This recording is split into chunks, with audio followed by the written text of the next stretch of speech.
Assalamualaikum warahmatullahi wabarakatuh. Innal hamdalillah nahmaduhu wa nasta'inuhu wa nastahdihi wa nastaghfiruh wa na'udzu billahi min shururi anfusina wa min sayyiati a'malina. Man yahdihillahu fala mudilla lahu wa man yudlil fala hadiya lahu. Asyhadu an la ilaha illallah wahdahu la syarika lah wa asyhadu anna Muhammadan abduhu wa rasuluh. Allahumma salli wa sallim ala Muhammad wa ala alihi wa sahbihi wat tabi'in bi ihsanin ila yaumiddin. Amma ba'd. Rabbi syrah li sadri, wahai Tuhanku, lapangkanlah dadaku ini. Wa yassir li amri, dan permudahkanlah urusanku. Wahlul 'uqdatam min lisani, dan uraikanlah kekeluhan lidahku. Yafqahu qawli, supaya mereka memahami kata-kataku ini. Rabbi zidni ilma, wahai Tuhanku, tambahkanlah ilmu kepadaku. Allahumma faqihna fid din, ya Allah, kurniakan kepada kami kefahaman tentang agama. Wa 'allimna ta'wil, dan ajarkanlah kepada kami ilmu ta'wil. Wahdinas siratal mustaqim, dan tunjukkan kepada kami jalan Engkau, jalan yang lurus. Amin ya rabbal alamin. Saudara-saudari, sahabat, sahabiah, muslimin, muslimat rahimakumullah. Malam ni sempena dengan sambutan kemerdekaan ataupun hari kebangsaan negara kita. Saya telah diamanahkan untuk menyampaikan satu tajuk berkenaan dengan Islam dalam perlembagaan negara. Islam dalam perlembagaan negara, apa yang sepatutnya kita mengetahui, apa yang sepatutnya kita tahu tentang kedudukan Islam dalam perlembagaan negara kita. Baik, sidang hadirin mukminin, yang pertamanya kita mula dahulu dengan nama negara kita. Sebab ni kita sambut hari kebangsaan, kita memperingati kemerdekaan negara kita. Yang pertamanya kita bercakap tentang negara kita, nama negara kita. Nama negara kita, tuan-tuan, yang disebut dalam perlembagaan negara kita ialah Malaysia. Nama negara kita Malaysia. Sebab apa saya mulakan dengan nama negara? Sebab saya nak banding dengan negara lain. Contoh, kita tengok di Pakistan. Pakistan, nama negara dia adalah Islamic Republic of Pakistan. Nama negara dia ialah Republik Islam Pakistan. Negara kita tak ada perkataan Islam tu, tak ada. Pakistan ada Islamic Republic of Pakistan, atau dalam bahasa Melayu kita kata Republik Islam Pakistan. Sama sebagaimana negara Iran. Kan? Iran pun diambil nama Islam tu, dia letak dalam nama rasmi negaranya, dan negara Iran dikenali sebagai Islamic Republic of Iran ataupun Republik Islam Iran. Baik, sebelum kita pergi lebih jauh, tuan-tuan,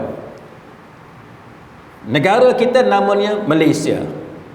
Pakistan namanya Republik Islam Pakistan. Iran pula Republik Islam Iran. Sekarang saya nak lontarkan soalan kepada tuan-tuan sekalian. Mana lebih Islamik? Mana lebih Islam?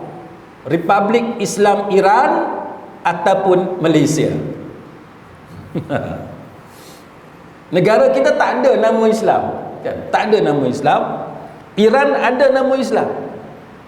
Maka kita di Malaysia, kan? Kita berpegang kepada Ahlus Sunnah wal Jamaah. Kan? Kita orang Islam, Ahlus Sunnah wal Jamaah. Dan kita mengatakan bahawa walaupun Iran menggunakan nama rasmi pada negaranya sebagai the Islamic Republic of Iran ataupun Republik Islam Iran, tapi dalam banyak keadaan kita di Malaysia lebih banyak hampir kepada Quran dan Sunnah. Saya tak kata 100% kita menghayati Quran dan Sunnah, sebab kita masih banyak ketinggalan sebenarnya. Tapi kalau kita letak sebelah menyebelah antara negara kita Malaysia dengan negara Iran, saya percaya bahawa banyak aspek dalam kehidupan kita di Malaysia kita lebih menepati Al-Quran dan juga Sunnah Nabi sallallahu alaihi wasallam. Belum kita bercakap tentang aliran Syiah dan sebagainya, bagaimana penganut agama Syiah di Iran walaupun mereka menggunakan nama Islam, tapi dalam banyak perkara dalam aliran mereka mengkafirkan dan menyesatkan sahabat-sahabat Nabi. Kita sebut Umar Khattab, Abu Bakar Siddiq sebagai radhiyallahu anhu, mereka pula menyebut la'natullahi alaihi dan sebagainya. Itu contoh mudah yang paling basic dulu saya cerita kepada tuan-tuan sekalian. Samalah juga tuan-tuan sekalian bila kita bercakap tentang negara lain. Negara lain contohnya Germany. Dulu Jerman ni dia ada dua. Dulu Jerman terbelah kepada dua. Satu Jerman Timur, satu lagi Jerman Barat. Jerman Timur dulu nama dia the German Democratic Republic. Jerman Barat pula masa tu nama dia the Federal Republic of Germany. Jerman Timur ni kita di sini kita kata mereka ni komunis. Komunis.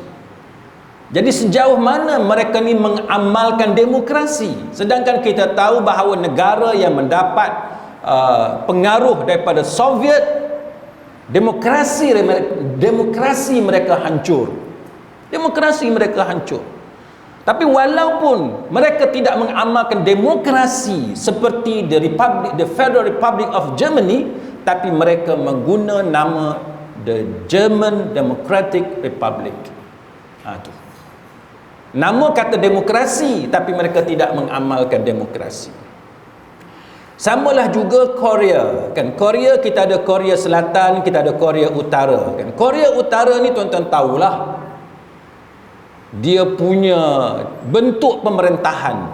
Korea Utara ni dikenali sebagai the Democratic People's Republic of Korea, ataupun kita kata Republik Rakyat Demokratik Korea. Maknanya satu republik milik rakyat yang mengamalkan demokrasi Korea. Tapi apakah mereka benar-benar berteraskan kepada rakyat sebagaimana yang mereka sebut? Itu nama mereka, Democratic People's Republic of Korea, dan mereka guna perkataan demokratik. Apakah Korea Utara memang mengamalkan demokrasi? Tuan-tuan ingat kes pembunuhan salah seorang ahli keluarga, pemerintah tertinggi Korea Utara kena bunuh di lapangan terbang negara kita, Apa jadi? Kita tak ada pilihan. Kita tak ada pilihan. Kita tak boleh bicarakan tertuduh dalam negara kita. Kita mendapat pelbagai ugutan daripada negara yang terlibat, sedangkan mereka melaungkan demokrasi, tapi mereka tidak mengamalkan demokrasi. Ini antara benda yang kita boleh cakap, tuan-tuan sekalian. Sama dengan China komunis, China komunis. Nama dia People's Republic of China. People's Republic of China. Apakah pemerintahan mereka benar-benar memuliakan rakyat? Apakah mereka mendengar nadi rakyat, apa yang diinginkan oleh rakyat? Kalau benar mereka memuliakan rakyat, mereka mengutamakan keselamatan rakyat, apa jadi pada Xinjiang? Di tempat majoriti orang Islam, tapi berlaku kezaliman di sana terhadap rakyat yang beragama Islam. Jadi nama itu seolah-olah mereka ini mengutamakan rakyat, tapi hakikat sebenarnya mereka tidak mengutamakan rakyat sebagaimana yang mereka laungkan. Jadi bila kita berbicara tentang perlembagaan ini, kita nak kena tahu dua benda, tuan-tuan. Satu, bentuk yang kita panggil form dalam English. Fil lughatil injiliziyah kita panggil form, bentuk. Satu lagi kita panggil isi, dia punya kandungan dia, substance. Ada benda tuan-tuan sekalian, kadang-kadang bentuk tu cantik tapi isi tu kosong. Kan? Ada benda pula kadang-kadang isinya bagus tapi bentuknya tu nampak lekeh sangat. Jadi ini antara benda yang kita akan bincangkan pada malam ni. Baik. Kita mulakan dulu tuan-tuan sekalian dalam perlembagaan persekutuan perkara 3/1. Islam is the religion of the federation. Islam adalah agama persekutuan. Tapi agama lain boleh diamalkan dengan harmoni, dengan aman damai di mana-mana bahagian persekutuan dalam negara kita. Baik. Apa maksud dia? Apa dia punya implikasi dia tuan-tuan? Apa makna ini kepada kita? Ini menunjukkan kepada kita bahawa hanya satu agama sahaja yang disebut dalam perlembagaan negara kita, iaitu agama Islam. Tuan-tuan buka perlembagaan persekutuan ataupun dalam Englishnya Federal Constitution, tuan-tuan takkan jumpa nama agama lain selain daripada agama Islam. Hanya Islam yang disebut dalam Federal Constitution, dalam perlembagaan persekutuan. Manakala agama lain bermula daripada muka surat pertama sampai muka surat yang terakhir perlembagaan persekutuan langsung tidak disebut dalam perlembagaan negara kita. Maka itu menunjukkan apa? Itu menunjukkan keutamaan agama Islam berbanding agama lain. Tapi tidak bermakna kita menzalimi agama lain. Tidak bermakna kita menyekat sesuka hati kita agama lain. Malah dalam artikel 3 ini menyatakan dengan jelas agama lain, sama ada dia Buddha, dia Hindu, dia Kristian, agama apa sekalipun, ianya diiktiraf dan boleh diamalkan dengan aman damai dalam negara kita. Buktinya apa? Buktinya kita di Penang. Saya selalu ada kuliah di Masjid Paya Terubung. Masuk je kawasan Paya Terubung tu tuan-tuan, kita boleh tengok tokong besar atas bukit. Kan? Boleh nampak tokong besar atas bukit dengan cahaya cantik dipancarkan kepada berhala itu yang menjadi sembahan kepada sebahagian rakyat di Pulau Pinang. Apakah itu menyebabkan kita orang Islam menimbulkan kekacauan kepada amalan agama tersebut? Tidak. Malah mereka kawan kita, mereka satu pejabat dengan kita, mereka satu jiran dengan kita, dan kita tidak ganggu pun mereka untuk beribadat. Betul tak tuan-tuan? Betul. Banyaklah tuan-tuan boleh tengok sendiri. Tuan-tuan duduk di Penang, tuan-tuan lebih tahu. Saya ni Penang Celup. Penang juga Penang Celup sebab saya orang Kelantan. Saya baru ni pergi Kelantan. Ada beberapa orang ustaz-ustaz kita, dia baru tahu saya ni orang Kelantan. Dia tak tahu. Dia ingat saya ni orang belah utara, bunyi ada slang Penang sikit, dia kata. Baru dia tahu rupanya saya ni orang Kelantan. Saya kata itulah, saya ni Penang Celup. Tapi kalau bab nasi kandak saya lebih pandai daripada tuan-tuan lah. Rasa je lah. Di Kelantan tuan-tuan, kita ada berapa banyak patung yang besar. Patung dalam banyak kedudukan, ada yang baring, macam-macam kita ada. Walaupun Kelantan suatu negeri yang majoriti, yang dominan adalah kaum Melayu beragama Islam, tetapi penganut agama lain, rakyat di Kelantan walaupun beragama lain yang bukan Islam, mereka bebas, diberikan kebenaran dan jaminan untuk mengamalkan ajaran agama mereka. Ini yang kata kedudukan Islam dalam perlembagaan negara kita. Baik. Kemudian kita pergi pada perkara yang ke-8 /1 dalam perlembagaan persekutuan, mengatakan bahawa semua orang adalah sama rata di sisi undang-undang. Ini kita kata equality. Semua sama rata. Kita takkan discriminate, kita takkan bezakan, dan berhak mendapat perlindungan yang sama rata di sisi undang-undang. Dia Melayu ke, dia Cina ke, dia India ke, kalau dia baik, dia berhak dapat perlindungan undang-undang. Kalau dia jahat, tak kira bangsa apa, dia akan dapat hukuman yang sama. Bukan kata sebab dia Melayu, hukuman ringan. Sebab dia Cina, India, dia hukuman lebih berat. Tak ada. Tidak ada hukuman sedemikian. Tidak dibezakan.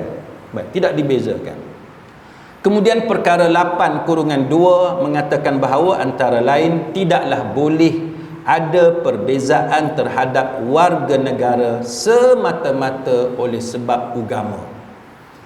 Kita orang Islam ke, kita ada rakyat beragama Kristian ke, Hindu, Buddha dan sebagainya, kita tak boleh bezakan dari segi rakyat.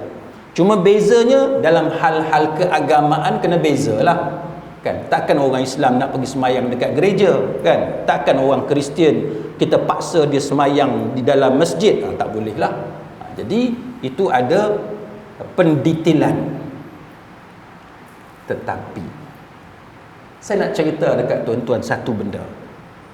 Bila kata perkara 8/1 ni, kata semua orang dapat equality, sama rata. Saya nak tunjuk kepada tuan-tuan sekalian berkenaan dengan satu undang-undang yang dipanggil sebagai Napoleonic Code ataupun Undang-Undang Napoleon France. Ni tahun 1804.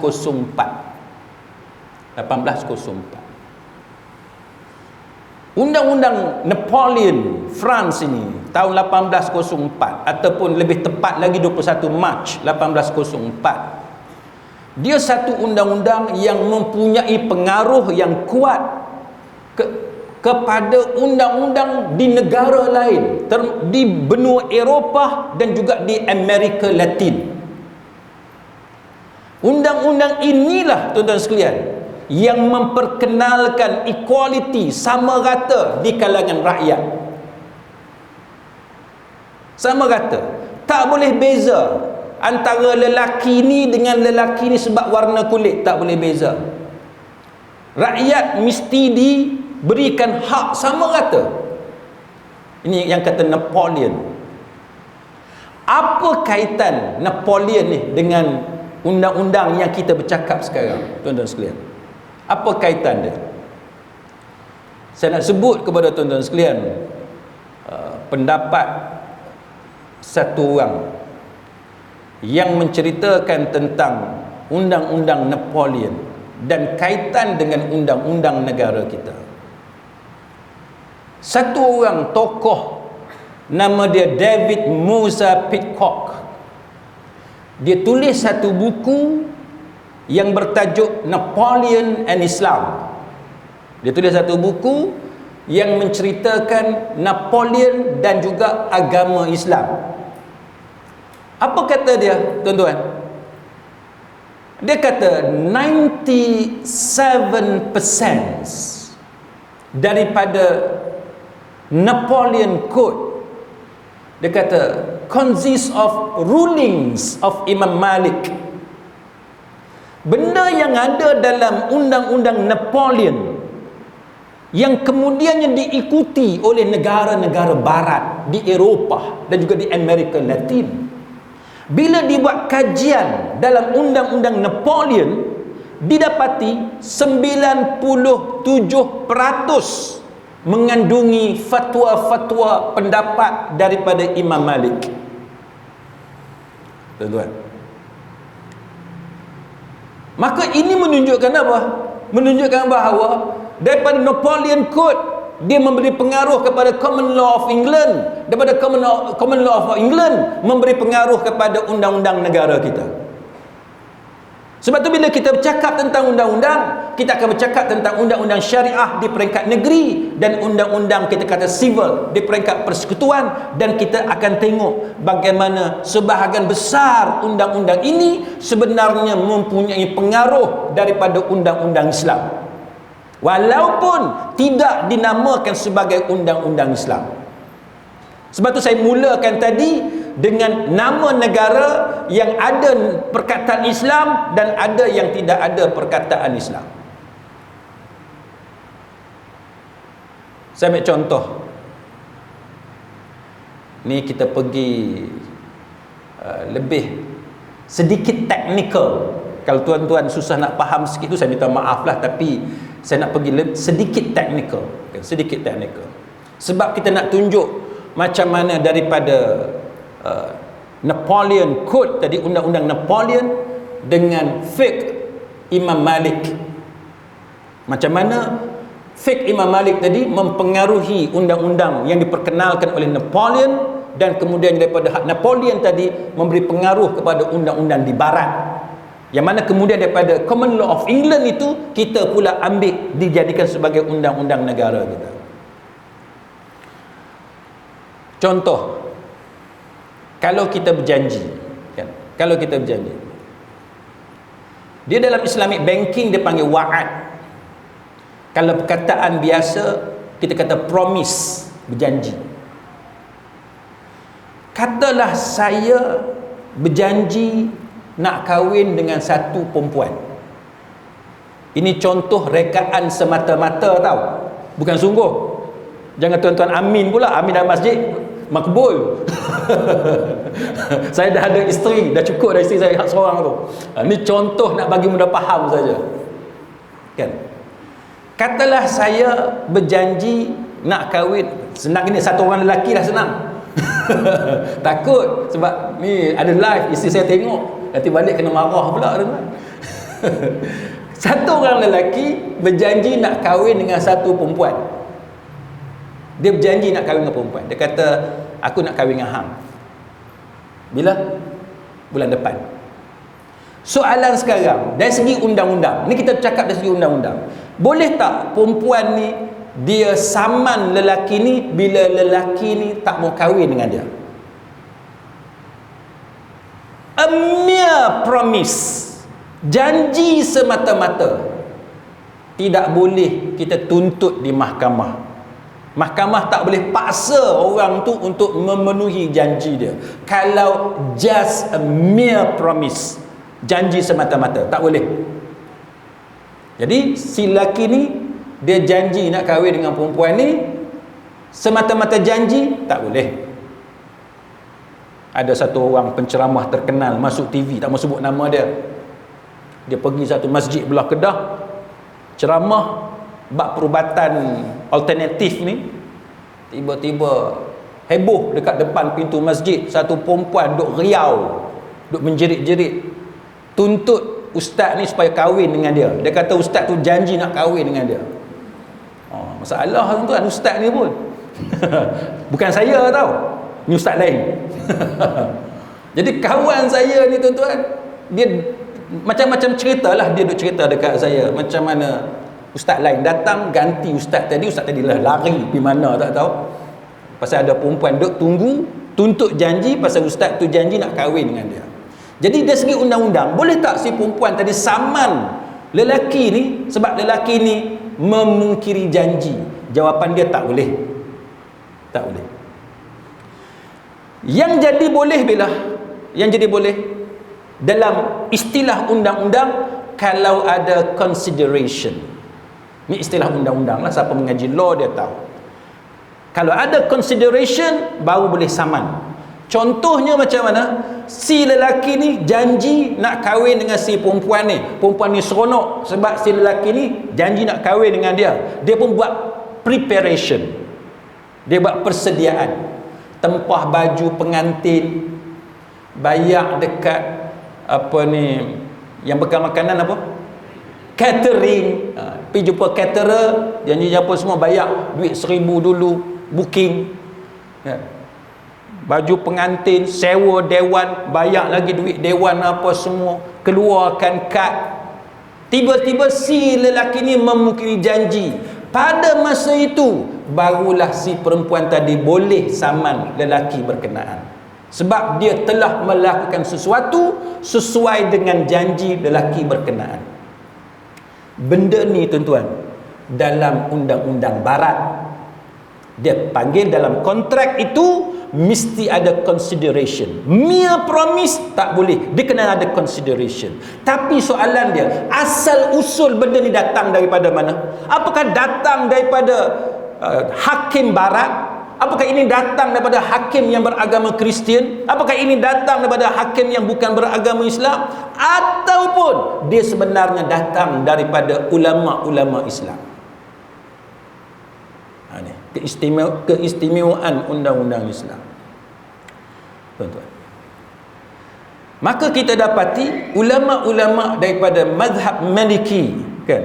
Ulama-ulama Malikiyah mengatakan bahawa a mere promise is not binding, dia tidak mengikat. Tapi bila orang itu telah keluarkan belanja dan sebagainya, maka dia akan mengikat dan boleh dipaksa oleh mahkamah untuk memenuhi janji dia.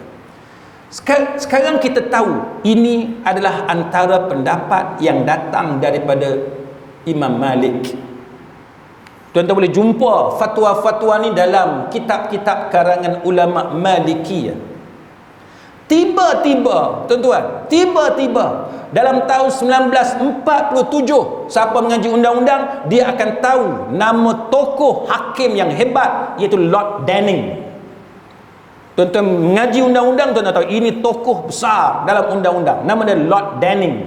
Dia telah invented dalam high treason case tahun 1947, yang mana orang terima apa yang judgement dan keputusan yang dibuat oleh Lord Denning, dan benda yang Lord Denning buat keputusan sama dengan fiqh yang dikeluarkan oleh Imam Malik dan murid-murid Imam Malik. Siapa hidup dulu, Lord Denning ke Imam Malik? Imam Malik hidup dulu. Lord Denning kemudian, kes dia yang terkenal 1947, kurun yang ke-20. Tapi Imam Malik dengan ulama-ulama Malikiyah lebih awal daripada Lord Denning. Jadi Lord Denning dia duduk di London. Apakah kita nak kata ini kebetulan? Apakah ini kebetulan tiba-tiba sama dengan fatwa Imam Malik dan juga ulama Malikiyah yang hidup 1200 tahun lebih awal daripada Lord Denning? Jadi soalan dia, tuan-tuan, apabila wujud persamaan antara keputusan hakim barat seperti Lord Denning dengan fatwa-fatwa Imam Malik, ulama Malikiyah yang lain, yang kita tahu fatwa mereka berdasarkan Quran dan hadis, maka apakah kita nak kata bahawa asalkan semua yang datang dari barat kita akan tolak walaupun dia sesuai dengan ajaran Islam? Kita tak akan tolak. Al-hikmah dallatul mu'min, hikmah barang yang hilang bagi orang mukmin. Kalau dia datang dari barat dan dia sesuai dengan Quran dan hadis, kita akan sokong, betul tak? Kita akan terima. Sebab apa kita terima? Bukan sebab dia datang dari barat, tapi kita terima kerana dia sesuai dengan Quran dan sunnah Nabi sallallahu alaihi wasallam. Itu yang kata al-adalah, keadilan. Itu yang kata keadilan. Dan tuan-tuan tengok, kan, apakah tindakan profesor-profesor, sama ada dia Yahudi, dia Kristian, dan dia migrate pergi ke utara sampai mengajar di France, di England dan sebagainya, itu hanya kebetulan? Sedangkan kita tahu zaman profesor-profesor barat berhijrah ke utara ni, tuan-tuan sekalian, itu adalah pengaruh daripada Cordoba, pengaruh daripada pemerintahan Islam di bumi barat sebelum itu. Jadi sudah tentulah apa yang mereka karang, apa yang mereka tulis, dan undang-undang yang datang daripada mereka rujuk kepada tamadun yang lebih awal, iaitu tamadun Islam yang telah membangunkan dunia barat pada masa itu. Dan kalau tuan-tuan tengok contohnya University Oxford, yang kata universiti paling tua, kan, universiti paling tua. Universiti Oxford ni dia ada college, 3 college di Oxford, nama dia University College, Balliol College dan Merton College. 3 college ini dia telah dibuat berdasarkan sistem trust. Sistem trust ni Kalau kita tengok dalam agama kita, dia sistem wakaf. Macam Penang ada wakaf kan? Kita ada wakaf. Ni dalam agama Islam ada wakaf. Wakaf ni tuan-tuan telah diamalkan oleh Universiti Al-Azhar yang jauh lebih lama berbanding dengan Oxford. Kita nak kata kebetulan? Tak. Itu bukan kebetulan. Itu menunjukkan apa? Itu menunjukkan bagaimana Barat telah mengikut apa yang telah ditinggalkan oleh Islamic civilization, tamadun Islam. Tuan-tuan baca Imam Ibn Khaldun dalam The Muqaddimah, dalam Al-Muqaddimah, dia cerita benda-benda yang macam ni. Bangsa yang lemah akan mengikut bangsa yang kuat. Bangsa yang dijajah akan mengikut bangsa yang menjajah. Sebab Islam pernah menguasai Spain, dan pada masa itu Islam telah menunjukkan tamadun ilmu dia sebagaimana apa yang ada di Baghdad. Maka dengan sebab itu, apa yang dilakukan kemudiannya oleh Barat sebenarnya mempunyai pengaruh daripada Islam. Sebab tu kita di peringkat awal mengatakan bahawa kalau sekalipun tidak ada perkataan Islam, tapi kalau dia sesuai dengan ajaran Islam, maka itu kita tetap terima sebagai sebahagian daripada ajaran agama. Baik. Kemudian dalam Perlembagaan Persekutuan, perkara 74/1 memberi kuasa kepada Parlimen untuk membuat undang-undang mengenai perkara-perkara yang disebutkan dalam senarai persekutuan dan senarai bersama. Iaitu senarai pertama dan senarai ketiga. Ni agak teknikal, tapi saya simplify macam ni. Undang-undang kita ni tuan-tuan, dalam perlembagaan negara kita, dia ada senarai. Maknanya ada senarai hak ni kuasa persekutuan. Maknanya kerajaan federal di Putrajaya. Kemudian dia ada satu senarai lagi, yang ni kita panggil senarai negeri. Hak ni bidang kuasa negeri pula. Contoh apa dia? Contoh kalau banking, perbankan, itu bidang kuasa persekutuan. Negeri tak boleh buat undang-undang pasal banking. Yang boleh buat undang-undang pasal banking ni federal. Nampak kan?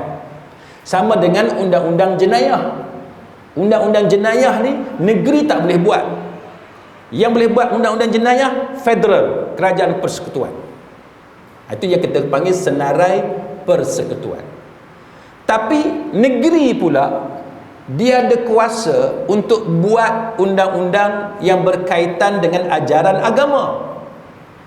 Sama ada dia dalam pasal akidah ke, pasal family matters dan sebagainya. Maka yang tu ada mahkamah syariah dan Dewan Undangan Negeri ada kuasa untuk buat undang-undang. Itu yang baru-baru ni duk bergaduh pasal ada satu perempuan nama dia Nik Ilin, satu lawyer, dia saman Kerajaan Negeri Kelantan sebab dia kata Kerajaan Negeri Kelantan tak boleh buat undang-undang berkaitan dengan perkara-perkara tertentu, antaranya berkaitan dengan jenayah. Sebab apa? Sebab jenayah di bawah bidang kuasa Kerajaan Persekutuan. Itu dia saman Kerajaan Negeri Kelantan. Maka timbullah cerita pasal hudud, kan, pasal kisos, diat, ta'zir dan sebagainya. Jadi orang kita ni pelik tuan-tuan. Orang kita ni pelik. Semua takut, bukan semualah, ramai nampaknya macam takut kepada hudud. Sedangkan hudud tu as-sariqu was-sariqatu faqta'u aydiyahuma jazaa'an bima kasaba nakala minallah. Pencuri lelaki, pencuri perempuan, hukuman dia apa? Potong tangan. Yang kita nak potong tangan ni siapa? Pencuri. Yang tuan-tuan takut tu pasal apa? Tuan-tuan mencuri ke? Kan?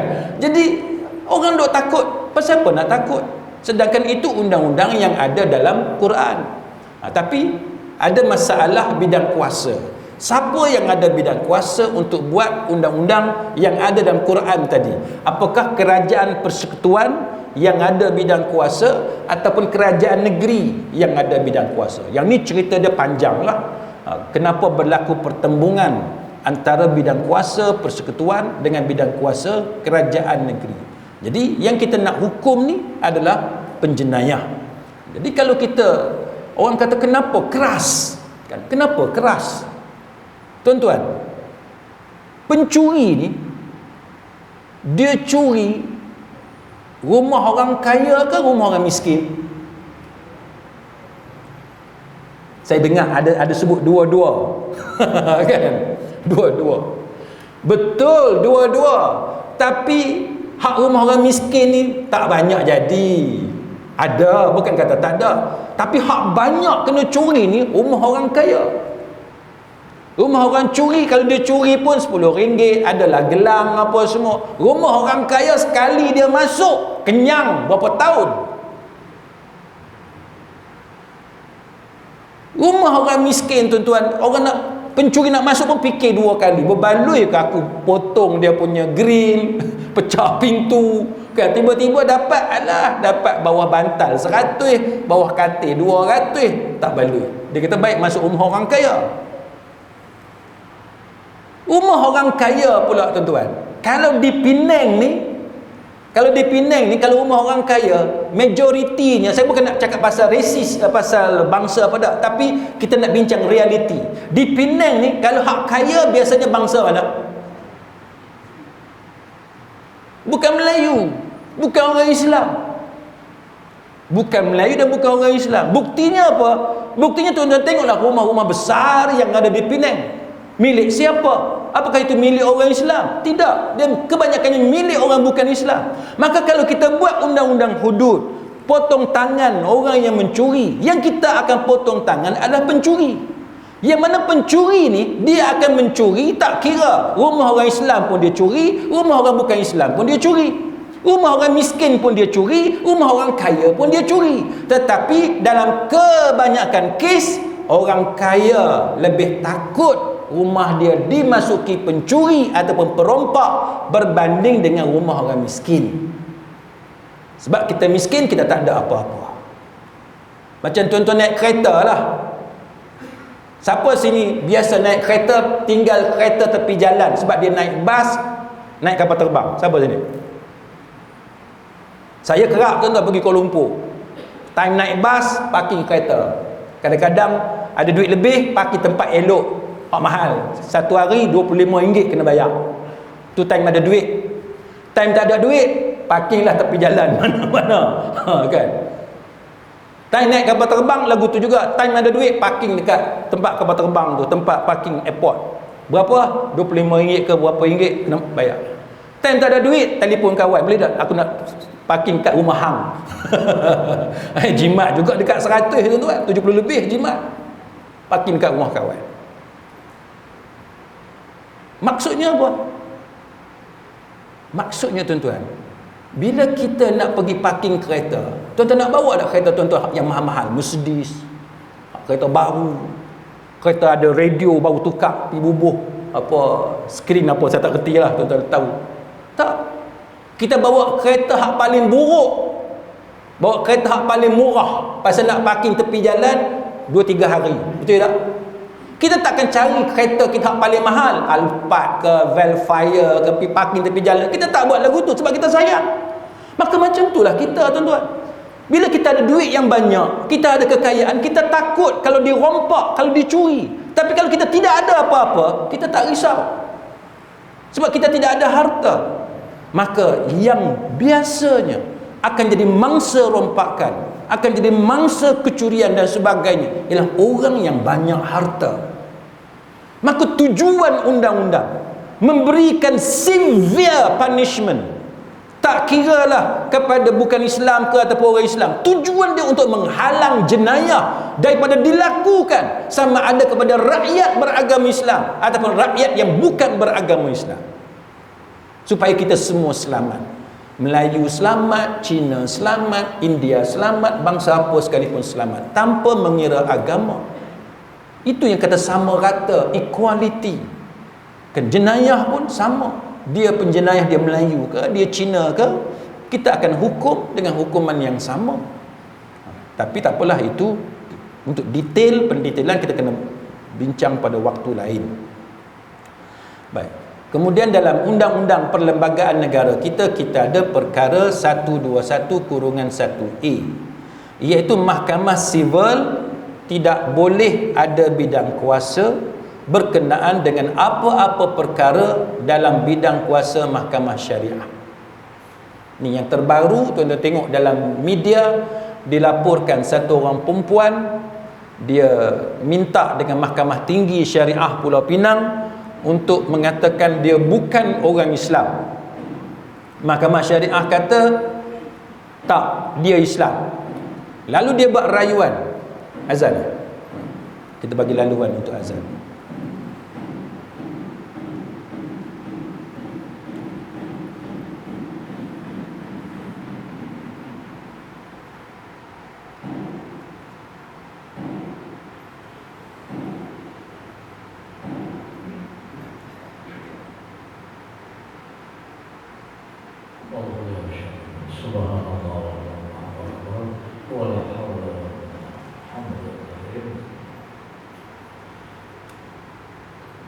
Allahu Akbar, Allahu Akbar,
Asyhadu an la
Sidang hadirin mukminin, jadi keputusan yang dibuat oleh Mahkamah Tinggi Syariah Pulau Pinang mengatakan bahawa perempuan tersebut tak dibenarkan keluar daripada Islam ataupun dianggap sebagai masih lagi orang Islam.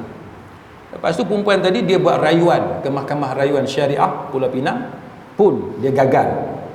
Kemudian dia bawa kes ni pergi ke Mahkamah Sivil. Baru ni Mahkamah Sivil pun kata bahawa Oleh kerana kes ini melibatkan penentuan agama, nak tentukan orang ni Islam ataupun bukan Islam, maka ia berada dalam bidang kuasa mahkamah syariah. Mahkamah sivil tak boleh campur tangan. Mahkamah sivil tak boleh campur tangan apabila sesuatu kes itu sudah ada dalam bidang kuasa mahkamah syariah. Ini artikel 121(1)A ini adalah antara idea yang datang daripada tokoh undang-undang negara kita seperti almarhum Profesor Tan Sri Ahmad Ibrahim.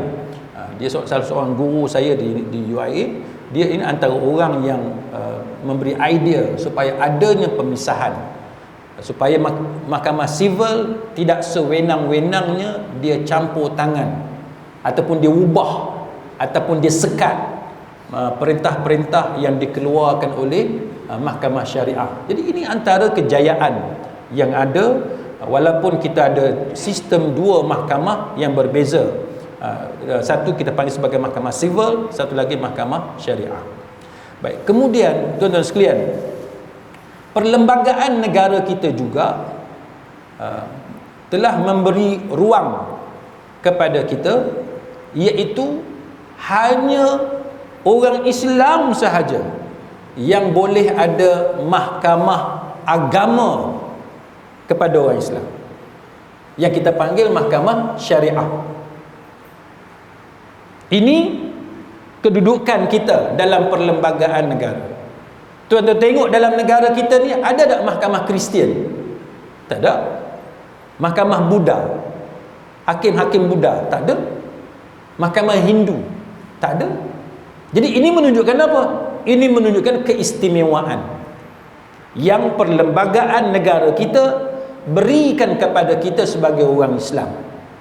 Kita ada privilege, kan, berbanding dengan penganut agama lain. Ini kelebihan yang sepatutnya kita syukuri. Dan Allah Ta'ala sebut dalam Quran, la in syakartum la azidannakum wa la in kafartum inna azabi lasyadid. Jika sekiranya kamu bersyukur atas nikmat yang aku kurniakan kepadamu, nescaya akan ku tambahkan nikmatku kepadamu. Akan tetapi jikalau kamu tidak mensyukuri akan nikmat yang aku kurniakan kepadamu, yakni mengkufuri, kalau kamu mengkufuri nikmat Allah, maka Allah Ta'ala akan menambahkan azabnya ke atas kita. Na'udzubillah. Jadi macam mana kita nak bersyukur, tuan-tuan sekalian? Itu kita memanfaatkan nikmat yang Allah Ta'ala bagi itu sesuai dengan ajaran agama. Jangan kita menyalahgunakan nikmat yang Allah Ta'ala kurniakan kepada kita.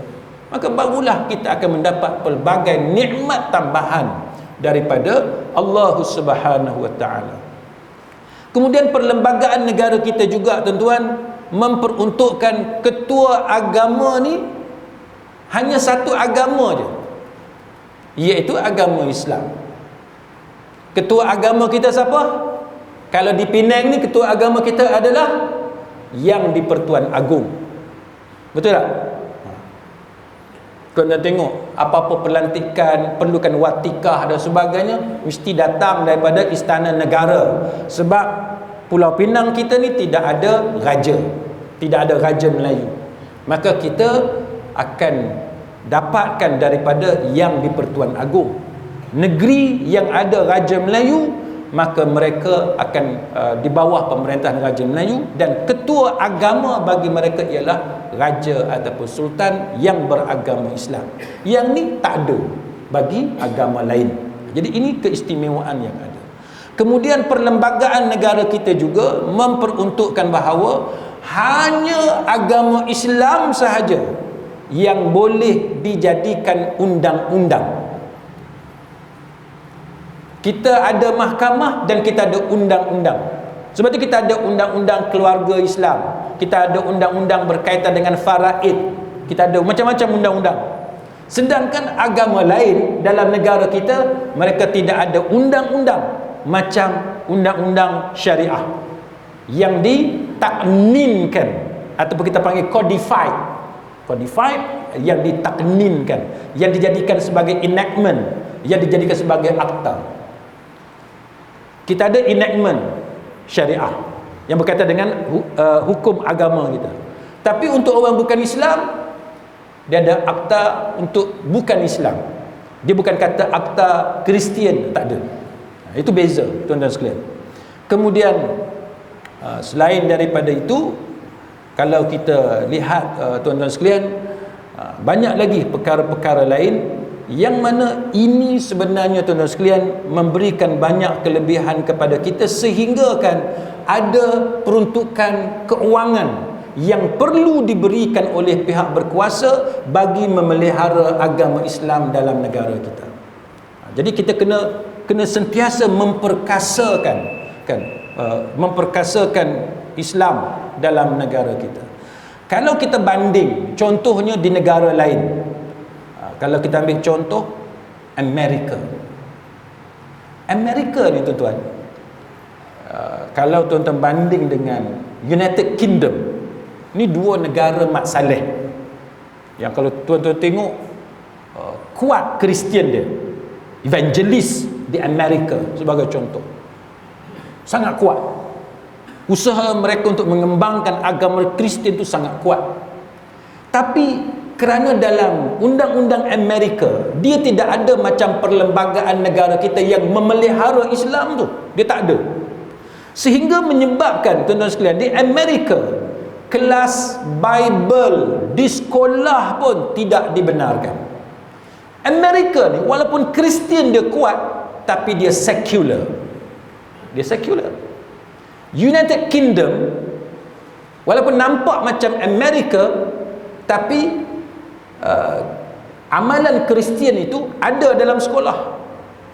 Berdoa, upacara-upacara Kristian. Sebab tu sewaktu saya belajar di UK, di England, sewaktu mereka ada aktiviti Kristian, anak saya akan dipisahkan daripada majoriti kawan-kawan dia.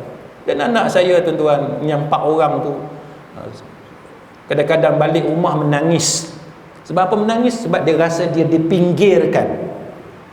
Akan tiba satu masa bila ada aktiviti Kristian, maka anak-anak saya ni dipinggirkan, diletakkan di tempat lain, isolate, supaya tidak bercampur dengan majoriti kawan-kawan dia yang ada aktiviti-aktiviti yang berkaitan dengan doa, semayang cara orang Kristian. Itu di England. Tapi di Amerika, kelas Bible tidak dibenarkan. Sebab apa? Sebab perlembagaan, sebab undang-undang dia tu. Sebab tu kita kata bahawa Islam dalam perlembagaan negara kita ni very special, sangat istimewa. Dan ini memberi kesan kepada peruntukan undang-undang yang lain, sehingga kan kita dapat bantuan keuangan daripada kerajaan dan sebagainya.